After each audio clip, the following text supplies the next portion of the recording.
Well, good morning, SECC family. Today we are going to be looking at 1 Kings chapters 9 and 10. Let's do this.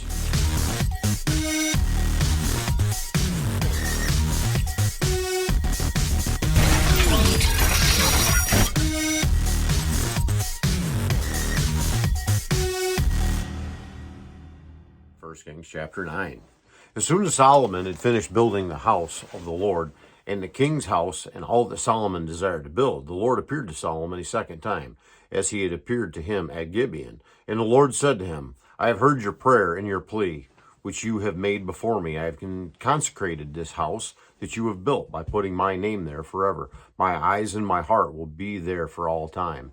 And as for you, if you will walk before me as David your father walked, with integrity of heart and uprightness, doing according to all that I have commanded you, and keeping my statutes and my rules, then I will establish your royal throne over Israel forever, as I promised David your father, saying, you shall not lack a man on the throne of Israel. But if you turn aside from following me, you or your children, and do not keep my commandment and my statutes that I have set before you, but go and serve other gods and worship them, then I will cut off Israel from the land that I have given them, and the house that I have consecrated for my name I will cast out of my sight, and Israel will become a proverb and a byword among all peoples.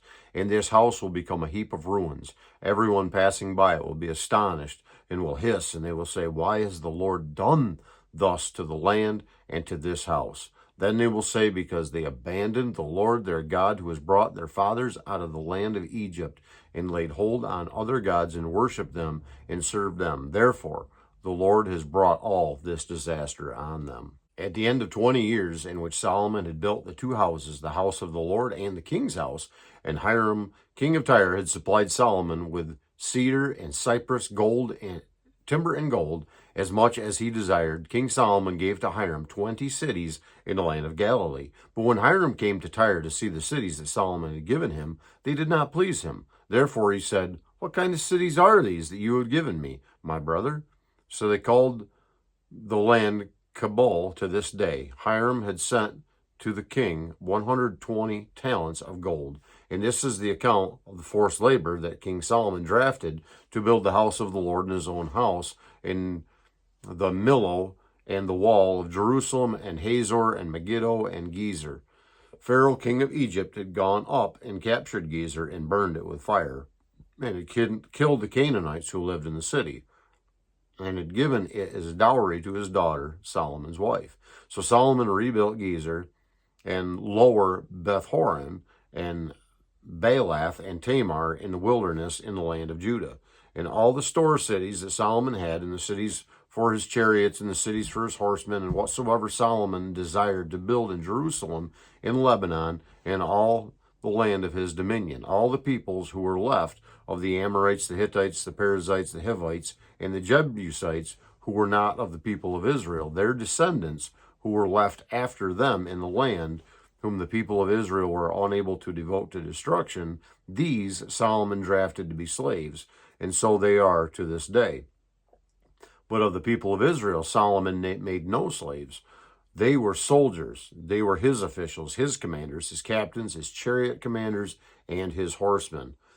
These were the chief officers who were over Solomon's work, 550 who had charge of the people who carried on the work. But Pharaoh's daughter went up from the city of David to her own house that Solomon had built for her. Then he built the Millo. 3 times a year, Solomon used to offer up burnt offerings and peace offerings on the altar that he built to the Lord, making offerings with it before the Lord. So he finished the house. King Solomon built a fleet of ships at Ezion-Geber, which is near Eloth, on the shore of the Red Sea, in the land of Edom. And Hiram sent with the fleet his servants, seamen, who were familiar with the sea, together with the servants of Solomon. And they went to Ophir and brought from there gold, 420 talents, and they brought it to King Solomon. 1 Kings chapter 10. Now when the queen of Sheba heard of the fame of Solomon concerning the name of the Lord, she came to test him with hard questions. She came to Jerusalem with a very great retinue, with camels bearing spices and very much gold and precious stones. And when she came to Solomon, She told him all that was on her mind, and Solomon answered all her questions. There was nothing hidden from the king that he could not explain to her. And when the queen of Sheba had seen all the wisdom of Solomon, the house that he had built, the food of his table, the seating of his officials, and the attendance of his servants, their clothing, his cupbearers, and his burnt offerings that he offered at the house of the Lord, there was no more breath in her. And she said to the king, the report was true that I have heard in my own land of your words and of your wisdom. But I did not believe the reports until I came and my own eyes had seen it. Then behold, the half was not told me. Your wisdom and prosperity surpassed the report that I heard. Happy are your men, happy are your servants who continually stand before you and hear your wisdom. Blessed be the Lord your God, who is delighted in you and set you on the throne of Israel, because the Lord loved Israel forever. He has made you king, that you may execute justice and righteousness.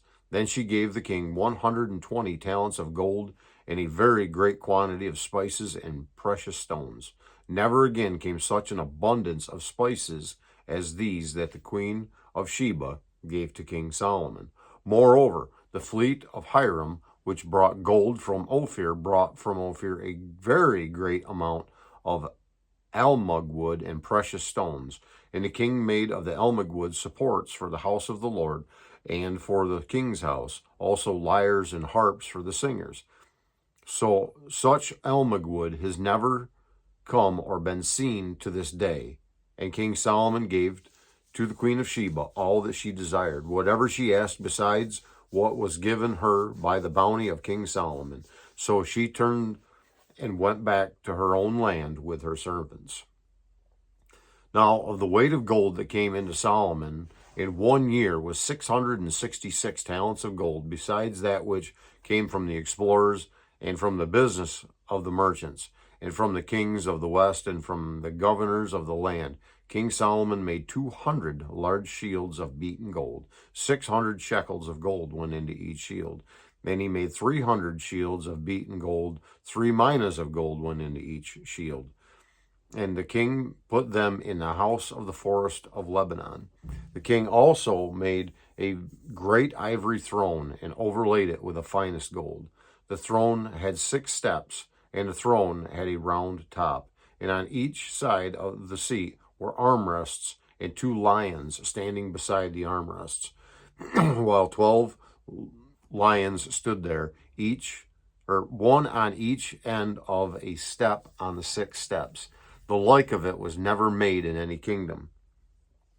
All King Solomon's drinking vessels were of gold, and all the vessels of the house of the forest of Lebanon were of pure gold. None were of silver. Silver was not considered as anything in the days of Solomon. For the king had a fleet of ships of Tarshish at sea with the fleet of Hiram. Once every 3 years, this fleet of ships of Tarshish used to come bringing gold, silver, ivory, apes, and peacocks. Thus King Solomon excelled all the kings of the earth in riches and in wisdom. And the whole earth sought the presence of Solomon to hear his wisdom, which God had put into his mind. Every one of them brought his presents, articles of silver and gold, garments, myrrh, spices, horses, and mules, so much year by year. And Solomon gathered together chariots and horsemen. He had 1,400 chariots and 12,000 horsemen when he stationed in the chariot cities and when with the king in Jerusalem. And the king made silver as common in Jerusalem as stone, and he made cedar as plentiful as the sycamore of the Shephelah. And Solomon's import of horses was from Egypt and Kue, and the king's traders received them from Kue at a price. A chariot could be imported from Egypt for 600 shekels of silver, and a horse for 150. And so, through the king's traders, they were exported to all the kings of the Hittites and the kings of Syria. It's going to wrap up our reading today of 1 Kings chapters 9 and 10. Lord willing, we will be right back here again tomorrow as we dig a little bit farther into God's Word. And until then, I would ask that He would greatly bless you. Yes, you. Have a great and godly day, and I'll see you tomorrow.